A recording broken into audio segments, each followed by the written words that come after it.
பெரிய காடுப்படியில் அக்கா அன்னைக்கு உருளைக்கிழங்கு வறுவல் தான் பண்ண போகிறேன். கிள்ளி மிளகா பருப்பு குழம்புக்கு. இது பாருங்கள், கொஞ்சம் தோல் விட்டு எதுக்கு சீவிருக்கேன்னா மண் போக நல்லா கழுவிட்டு தோல் ரொம்ப ஃபுல்லாக எடுக்க மாட்டேன். ரொம்ப டேஸ்டியாக இருக்கும், தோல் கொஞ்சம் இருக்கணும். நாங்கள் மட்டன் குழம்புக்குலாம் நான் என்ன பண்ணுவேன், எங்கள் அம்மாலாம் மட்டன் குழம்புக்கு நல்லா உருளைக்கிழங்கு கழுவிட்டு தோலோடு கட் பண்ணி போடுவோம். இப்போ வந்து ஊட்டி கிழங்குன்னு தான் வாங்கணும்ப்பா. இங்கே பாருங்கள், மண்ணோடு இருக்கணும். இந்த கிழங்கு வேறு மாதிரி நம்மளுக்கு சொறி சொறியாக வித்தியாசம் தெரியும். வலுவலுன்னு வெள்ளையாக இருந்துச்சுன்னா அந்த கிழங்கு இனிக்கும், அக்காவுக்கு பிடிக்கவே பிடிக்காது. அது ஊட்டி கிழங்கு சேல் பண்ணால் மட்டும்தான் வாங்குவேன்.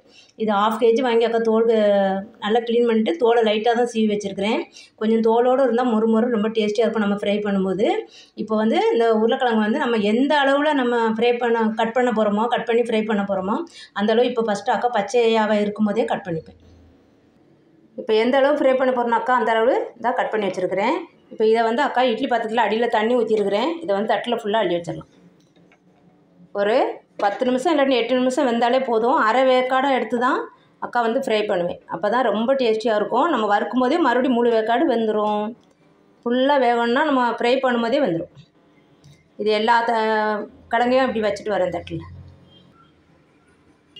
அவ்வளோதான். 1/2 kg கிழங்கு வந்து அக்காவுக்கு 2 தட்டு வந்திருக்கு. இங்கே பாருங்கள், இதிலே நறுக்கும்போது எப்படி சொத்தையாக இருக்குது பாருங்கள். அதுவும் சதன்னு இருக்குது இந்த கிழங்கு. மாவு மாதிரி வராது இந்த கிழங்குலாம். பார்த்தாலே நம்மளுக்கு தெரியும். இதிலே 1 2 ஊட்டி கிழங்குன்னு வாங்கினாலும் இப்படியும் மிஸ்டேக் இருக்க தான் செய்யும். இதை வந்து நம்ம ஒரு 8 நிமிஷம் இல்லைன்னா 10 நிமிஷம் வேக விட்டுறலாம். அக்கா மூடிடுறேன். அடுப்பை ஆன் பண்ணிவிட்டு 8 நிமிஷம் வேக விட்டால் போதும். இப்போ 10 நிமிஷம் கூட ஆகலை, 8 நிமிஷம் தான் ஆயிருக்கு. இங்கே பாருங்கள், கண்டிப்பாக வெந்திருக்கும். அது வந்து ஒரு 1/2 பாயில் தான் ஆகணும். இதை பார்த்தீங்களா, வேகலைன்னா இப்படி இறங்காது. அதனால் இதை இப்போ எடுத்துருவேன் அக்கா. அவ்வளோதான் அக்கா, எல்லாத்தையும் இட்லி பாத்திரத்துலேருந்து எடுத்துட்டேன். இப்போ நம்ம ஃப்ரை பண்ணுவோம். இப்போ அக்கா ஒரு வடை சட்டி காய வச்சு ஒரு குளிக்கரண்டி போல் ஆயில் ஊற்றிருக்கேன். எண்ணெய் காஞ்சிருச்சு. இப்போ வந்து அக்கா கடுகு 1/2 ஸ்பூனு, உளுந்து 1 ஸ்பூன் ஃபுல்லாக போடுவேன். இதுக்கு உளுந்து அதிகமாக போடுங்க, ரொம்ப டேஸ்டியாக இருக்கும். அப்படி உருட்டு பருப்பும் போட்டுக்கலாம், கடலைப்பருப்பும் போட்டுக்கலாம்.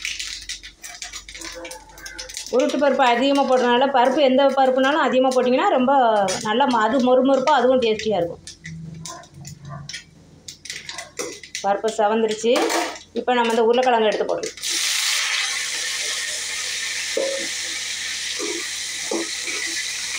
அவ்வளோதான். இப்போவே மசாலா எல்லாம் போட்டுடலாம்.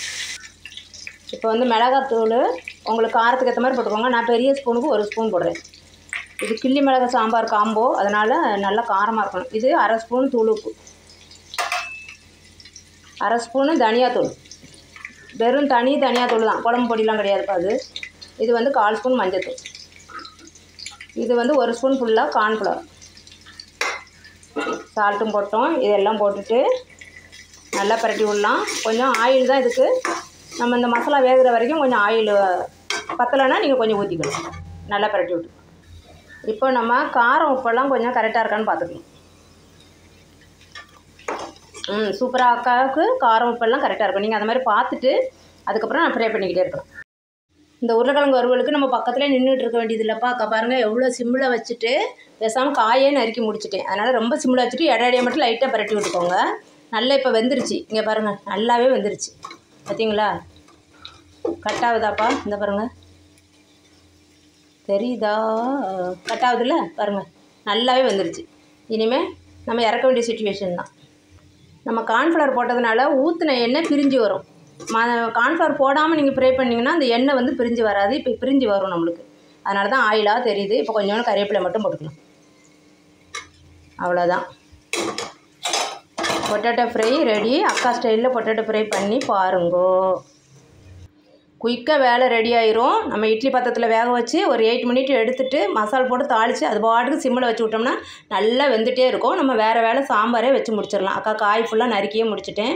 இந்த மாதிரி செஞ்சு பாருங்கள். பார்த்துட்டு அக்கா கமெண்ட்டில் எப்படி இருந்துச்சு சொல்லுங்கள். ரதியா காடுப்படிக்கு சப்ஸ்கிரைப் பண்ணுங்கள், லைக் பண்ணுங்கள், ஷேர் பண்ணுங்கள். தேங்க்யூ.